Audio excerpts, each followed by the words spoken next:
Mandibulise kuni bathandi bezemidlalo eMzantsi Afrika, ingakumbi kuni balandeli bebhola elikhulu laseMzantsi Afrika.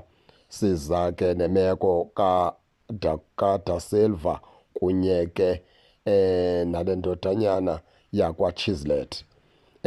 Apha ke siza neupdate kaDa Silva kunye nekaChislet ngoba abantu abaninzi bebenemibuzo engaphendulekiyo pha ngecawe bengababoni kwinkundla zemidlalo.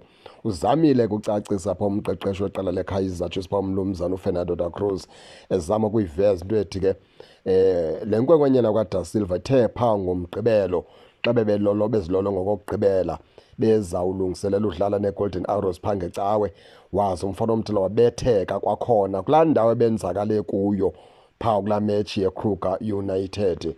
Loo nto yanyanzelisa into yokubana ke bangamsebenzisi phaa ngecawe. Uthi ke bebenako ukumphoxa abekhona phaa ngecawe kodwa basebenzise ubulumko bokubana mabamkhusele injury yakhe ingakhawulezi nabe, ngoba kusenemidlalo eminintsi iKaizer Chiefs eza kuyidlala. Khumbula loo nto yokubana ke iKaizer Chiefs kwiintsuku nje ezintandathu izawudlala iimetshi ezintathu. Loo nto iyakuxela into yokubana ke izawudinga amajoni omeleleyo. Lapha ke kuChislet kuyafana ke ncakasana nale nto yenzeke phaa kuDa Silva, naye umfana omdala benomonzakala nothile othi wenzeka phaa kuye. Bathetha isitori esiyi-one napha kuChislet, into ethi ke bonqinile naye ukumsebenzisa, bathatha iriski ngoba laa injury yakhe ingaphinde futhi ikhule imenze abe ngaphandle ixesha elide. Baqonda into yokubana mabamkhusele deske athi abe uyaphila ncam, ngoba banemidlalo eminintsi ebaxinileyo apho ke kuzonyanzeleka into yokubana badinga abadlali abanintsi.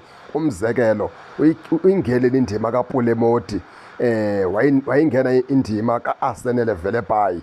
Wathi ke uPulemoti noArsenal Velebhayi isizathu sokubana bangadlali bona phaa ngecawe okanye bangabikho kwiskwati saphaa ngecawe yinto yokubana aba bafana bobabini yi-decision ethathwe yimanagement. Kange balimale bona awonzakalanga, imanagement ihleli phantsi eza ne-decision ethi mabangasetyenziswa phaa ngecawe ngoba bejonge iimetshi ezininzi ezi zixananazileyo zize kakhulu kwiKaizer Chiefs. IKaizer Chiefs izawudlala iimetshi ezintathu kwiintsuku ezintandathu baphulaphula. Khawubaleke, kusho ukuthi ngeveki iKaizer Chiefs ke izoba nemetshi, ngeveki ibe nemetshi, ngeveki ibe nemetshi. Loo nto izawudinga abadlali abanintsi, ngakumbi kwaba ba-athekayo bafana nooPulemoti, bafana noVelebhayi.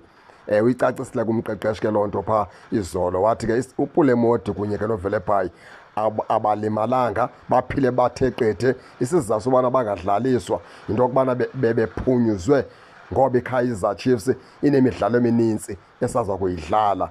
uDa Silva noChislet bona banomonzakalo othile abathe bawufumana. iKaizer Chiefs yaqonda into yokubana mayingathathi iriski ibasebenzise, mabaqale baphile. Injalo ke baphulaphula ke imeko ke ye-injuries phaa ngaphakathi kwiqela ke leKaizer Chiefs. Ningangena ke nani ke nitsho nento yokubana niva njani. Ningakhohlwa usubscribe kule channel kuze ningaphoswa zezemidlalo endizanothulela zona kwixa elizayo kakuhle babukeli.